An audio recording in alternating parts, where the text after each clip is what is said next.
नमस्कार दोस्तों, स्वागत है आप सभी का एक बार फिर से हमारे एक और शानदार वीडियो में। दोस्तों आज की इस वीडियो में हम बात करने वाले हैं राजस्थान की राजनीति के सबसे चर्चित चेहरे और जाट राजनीतिज्ञों में से सबसे चर्चित चेहरे हनुमान बेनीवाल जी के जीवन परिचय के बारे में। इनकी बायोग्राफी, लाइफस्टाइल, सारी जानकारी आपको इस वीडियो में मिलेगी। तो वीडियो शुरू करने से पहले एक छोटी सी रिक्वेस्ट है, वीडियो को लाइक करके चैनल को सब्सक्राइब जरूर कर लीजिए। दोस्तों आपको बता दूं, हनुमान बेनीवाल राजनीति का सबसे चर्चित नाम है। साथ ही जाट राजनीतिज्ञों में से सबसे चर्चित नेता है हनुमान बेनीवाल।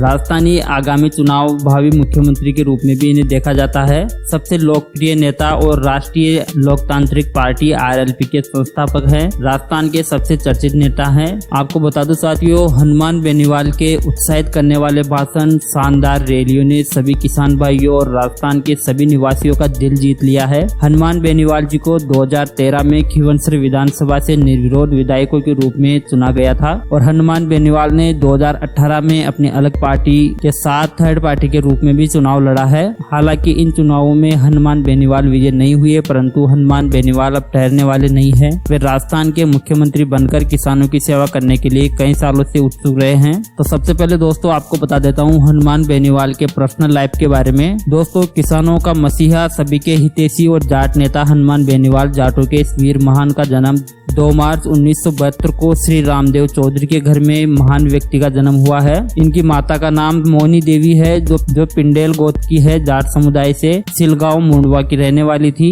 हनुमान बेनीवाल के ननिहाल के लोग उन्हें ज्यादा प्यार करते हैं, इसलिए वह ज्यादा समय ननिहाल में रहा करते थे। हनुमान बेनीवाल ने LLB और डिप्लोमा से अपनी शिक्षा पूरी की है, जिसके बाद उन्होंने अपने जीवन को एक राजनीति के रूप में डाल दिया। हनुमान बेनीवाल ने सन 2001 में कनिका बेनीवाल से शादी की और वर्तमान में उनकी एक पुत्र और एक पुत्री है। इनकी पुत्री का नाम दिया बेनीवाल है, जो काफी इनकी लाडली भी है। साथ ही हनुमान बेनीवाल का एक पुत्र है आशुतोष, जो भी हनुमान बेनीवाल का एकमात्र पुत्र है। हनुमान बेनीवाल एक सुखी और छोटे परिवार से बिलोंग करते हैं। इनके पिताजी रामदेव चौधरी भी एक नेता होने के कारण हनुमान बेनीवाल को बचपन से ही इनमें राजनीति में लगन रही है। बचपन से ही एक महान राजनेता बनने का सपना देखते रहे हैं। उन्होंने वर्तमान में इस सपने को पूरा भी कर लिया है। जहाँ तक है, वर्तमान में हनुमान बेनीवाल की आयु आपको बता दूं 49 साल है और हनुमान बेनीवाल के भाई का नाम नारायण बेनीवाल है, जो खीवंसर उपचुनाव में भारतीय जनता पार्टी के सदस्यों को हराकर जीत प्राप्त की थी। एक बार फिर से खीवंसर पर अपना परचम इन्होंने लहराया है। आगे बात करूं दोस्तों तो आपको बताऊं हनुमान बेनीवाल की लोकप्रियता के बारे में। तो राजस्थान के पिछले 70 साल में ऐसा कोई भी जाट नेता नहीं हुआ है जिसने बाकी सभी पार्टियों को टक्कर दी हो। पूरी संसद को हिलाकर रख देने वाले जाटों का पहला महान नेता बने हैं। किसानों को कई साल से एक ही समय का इंतजार था, जो कि किसानों के सहायक सरकार बने और किसानों की भरपूर सहायता करे। किसान हितैषी हनुमान बेनीवाल ने किसानों के सबसे ज्यादा लोकप्रिय और किसानों के मसीहा बनकर किसानों की सहायता की है, जिससे किसानों का प्यार ऐसे ही उन्हें मिलता रहा है। हनुमान बेनीवाल की लोकप्रियता ऐसे ही नहीं बनी, उन्होंने सभी किसान भाइयों के लिए लड़कर अपना हक दिलाया है उन्हें और किसानों के दिल को जीता है। हर समय किसानों के समर्थन में खड़े रहते हैं और आज तक कोई भी ऐसा नेता नहीं हुआ है जो हनुमान बेनीवाल की तरह किसानों की सेवा करने वाला बना हो। राजस्थान में ज्यादातर लोग जाट समाज के हैं और बाकी समाज के लोग भी हनुमान बेनीवाल के कार्य से काफी ज्यादा प्रभावित है और उन्हें समर्थन दे रहे हैं। हनुमान बेनीवाल किसानों के लिए कई सालों से आवाज बने हुए हैं। आगे दोस्तों अगर मैं बात करूं हनुमान बेनीवाल जी के प्रारंभिक जीवन के बारे में, तो आपको बता दूं वर्तमान में RLP पार्टी के संयोजक हैं और खीवंसर के विधायक हनुमान बेनीवाल जी का राजनीतिक जीवन छात्र संघ अध्यक्ष राजस्थान विश्वविद्यालय से हुआ है। हनुमान बेनीवाल पहली बार अध्यक्ष बनती उन्होंने सरकार से सभी विद्यालयों के 5 अंक अतिरिक्त देने की मांग की, जिसे सरकार ने मंजूरी दे दी। इस मांग से 8000 अधिक विद्यार्थियों का आवेदन हुआ और इस घटना के बाद कई विधायकों ने इसका विरोध भी किया, परंतु हनुमान जी का कुछ भी नहीं बिगाड़ सके। विद्यार्थी जीवन में इनकी उपलब्धियों की चर्चा पूरे कॉलेज में होने लगी और इसके बाद हनुमान बेनीवाल ने पीछे मुड़कर नहीं देखा और आज भी वो इस मुकाम पे खड़े हुए हैं। हम उम्मीद करते हैं कि ये नेता आगे जाकर बहुत ही बड़ा नेता बने और किसानों के लिए शांति का माहौल बनाए। हनुमान बेनीवाल ने राजनीतिक जीवन में आपको बता दूं 2003 में राजनीति की शुरुआत इन्होंने की है, जब निर्दलीय प्रत्याशी के रूप में अपनी नींव इन्होंने रखी चुनावों में। और आपको बता दूं हनुमान बेनीवाल को उस नतीजों में 2000 मतों से हार का सामना करना पड़ा। इसके बाद हनुमान बेनीवाल ने 2008 में भारतीय जनता पार्टी से चुनाव लड़ा और भारी मतों से विजय रहे।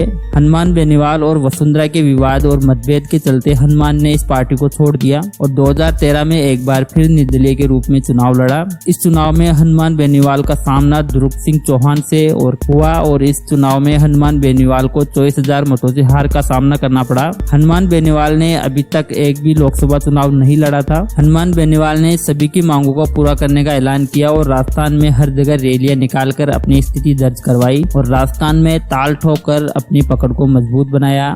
आपको बता दूं दोस्तों, हनुमान बेनीवाल जी के राजनीति में आने के पीछे उनके पिता रामदेव चौधरी का भी प्रमुख स्थान रहा है। हनुमान जी के पिता आपको बता दूं महान नेता थे और उन्हें अपनी पूरी राज में बहुत विकास किया और सभी का दिल उन्होंने जीता। उनके पिता नेता होने के कारण हनुमान बेनीवाल को बचपन से ही एक नेता बनने की ठान ली थी। रामदेव चौधरी आपको बता दूं 3 बार विधायक रह चुके हैं। आगे अगर मैं बात करूं दोस्तों, तो हनुमान बेनीवाल ने भारतीय जनता पार्टी के लिए चुनाव लड़े, परंतु मतभेदों के कारण उन्होंने इस पार्टी को त्याग दिया। 29 अक्टूबर 2018 को उन्होंने जयपुर से हुंकार रैली करके अपनी नई पार्टी बनाई और कांग्रेस भाजपा विरोधी पार्टी आरएलपी की स्थापना इन्होंने की। राजस्थान में तीसरे मोर्चे के रूप में अपनी पार्टी की शुरुआत इन्होंने की। हनुमान बेनीवाल ने कांग्रेस एवं बीजेपी के जैसे बड़ी राजनीतिक पार्टियों को अपने शक्ति प्रदर्शन से खुलेआम चुनौती दी। अपनी अलग पार्टी की घोषणा करते हुए वे कांग्रेस और बीजेपी पर जमकर हमला उन्होंने बोला। हनुमान बेनीवाल जी की जयपुर हुंकार रैली अब तक की सबसे बड़ी रैली मानी जाती है। आरएलपी पार्टी ने लोकसभा में 3 सीटें हासिल की।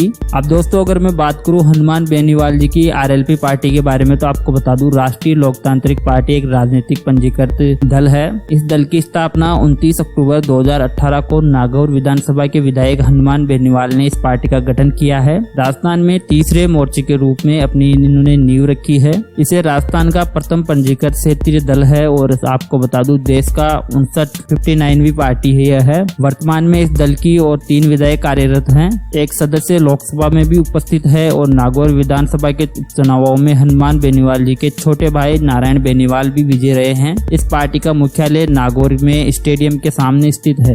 आगे दोस्तों अगर मैं बात करूं तो विधानसभा चुनाव 2018 के बाद भारतीय जनता पार्टी को राजस्थान में बहुत ही कम समर्थन मिलने लगा था, जिससे बीजेपी को खतरा मंडरा रहा था और 2019 के अंदर चुनाव से पहले बीजेपी ने आरएलपी पार्टी से गठबंधन करना चाहती थी। इस कदम से बीजेपी को बहुत ही ज्यादा फायदा हुआ और हनुमान बेनीवाल ने इस आमंत्रण को स्वीकार किया और बीजेपी से गठबंधन कर लिया, जिससे दोनों पार्टियों को फायदा हुआ। इसके अलावा आपको बता दूं साथियों, लोकसभा चुनाव 2019 में पहले बीजेपी का शीर्ष नेतृत्व हनुमान बेनीवाल जी की बोलने का तरीका और उनकी फुर्ती, साथ ही उनके अहम निर्णय लेने से प्रभावित होकर भाजपा के अध्यक्ष अमित शाह चाहते थे कि आरएलपी पार्टी बीजेपी में विलय हो जाए, लेकिन हनुमान बेनीवाल ने बीजेपी से कई सालों तक काम किया था, जिससे वो सभी उनकी ताकत का अंदाजा था। इसलिए हनुमान बेनीवाल ने शाह के इस मुद्दे को ठुकराते हुए बीजेपी से गठबंधन करने का फैसला किया। लोकसभा चुनाव के परिणाम के बाद 25 मई 2019 को हनुमान बेनीवाल को संसद में नरेंद्र मोदी ने हनुमान को गुलदस्ता भेंट कर जीत की बधाई दी और राजस्थानी अंदाज में पीठ ठोक कर उन्हें आशीर्वाद भी दिया। किसान हितैषी हनुमान ने इस संसद भवन की सभी सभा में अपने प्रदेश के सभी किसानों की सहायता करने का ऐलान किया और सरकार के सभी युवाओं और किसानों को आर्थिक सहायता देने की मांग भी की। टिड्डी प्रकोप के कारण किसानों की फसल को हुए नुकसान की पूर्ति करने की भी इन्होंने मांग की और जीत भी इनकी हुई इस मामले में। आगे दोस्तों अगर मैं बात करूं हनुमान बेनीवाल के प्रथम बार विधायक बनने की, तो आपको बता दूं 2003 में ओम प्रकाश चौटाला की इंडियन नेशनल लोकदल पार्टी से हार के बाद 2008 में बीजेपी से इन्होंने चुनाव लड़ा और इस चुनाव में हनुमान बेनीवाल ने अपनी पहली बार विधायक बने। बीजेपी से हनुमान बेनीवाल चुनाव लड़ते हुए अपने जीवन में प्रथम बार इस मुकाम को हासिल इन्होंने किया था। हनुमान बेनीवाल और वसुंधरा में विवाद भी पुराना है। हनुमान को इस पार्टी से निष्कासित कर दिया गया। इस घटना के बाद हनुमान ने ठान लिया कि वसुंधरा को हरा कर रहेंगे। 2019 में चुनाव में वसुंधरा को हरा दिया और हालांकि इस चुनाव में जीत भी वो नहीं सके, परंतु वसुंधरा राज्य को उन्होंने तहस नहस कर दिया। इन दोनों के विवाद के कारण कांग्रेस के नेता ने इन्हें चुनाव में अपना प्रथम लहरा दिया। इसके अलावा आपको बता दूं साथियों, हनुमान बेनीवाल ने कई रैलियां भी की है, जिसमें किसान हुंकार महारैली नागौर, हनुमान बेनीवाल की बाड़मेर हुंकार रैली और हनुमान बेनीवाल की जयपुर हुंकार रैली प्रमुख रही है, जो अब तक की सबसे बड़ी रैलियों में से एक है।